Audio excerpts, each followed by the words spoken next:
What's the biggest storyline this week? Well, clearly the man throwing the football. Henry Burris is out, Drew Tate is in, and we've kind of said for a while now that Drew Tate is the heir apparent to Henry Burris. I'm not sure anybody thought it would come in this manner. Henry Burris was bad.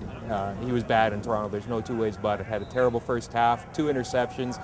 And it was the way he threw those interceptions that kind of raised the alarms with John Hopnagel, plus the bounce pass to Johnny Forzani. All these things kind of made the decision sort of easy. Plus, you add in the fact that Drew Tate was really, really good in the second half and getting that comeback going. It all kind of added up that Drew Tate had to be given a chance. And it's unfair to lay it all on Henry Burris' shoulders. Let's get that out there right now. This is not Henry Burris' doing that the Stamps are struggling right now, have had a poor second half of the season. It's not all on his shoulders. Yes, he's the quarterback, and yes, he does accept some of the blame, but it's always a situation in football where the quarterback gets too much credit and too much blame, and that's a situation here. Henry Burris was not responsible for letting Corey Boyd go nuts for 140-some-odd yards. Henry Burris was not responsible for play calling that saw the Stamps rush for 110 yards in the first quarter the other night and then rush for only 7 yards in the second quarter.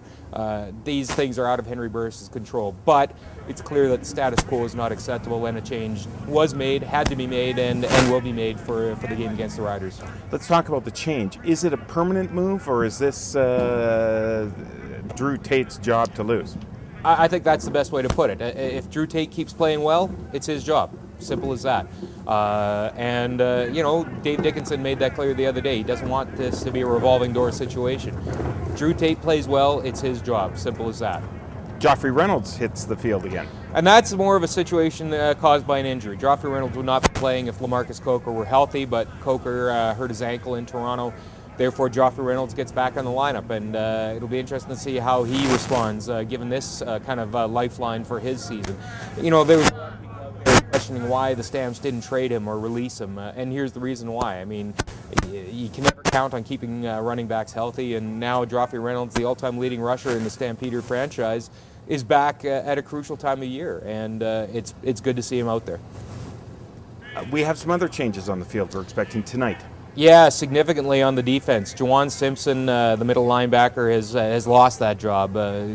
Part of the problem is that he just hasn't been effective because of probably, and I don't think anybody will come out and say it, but probably because of a knee injury that's given him problems all season long.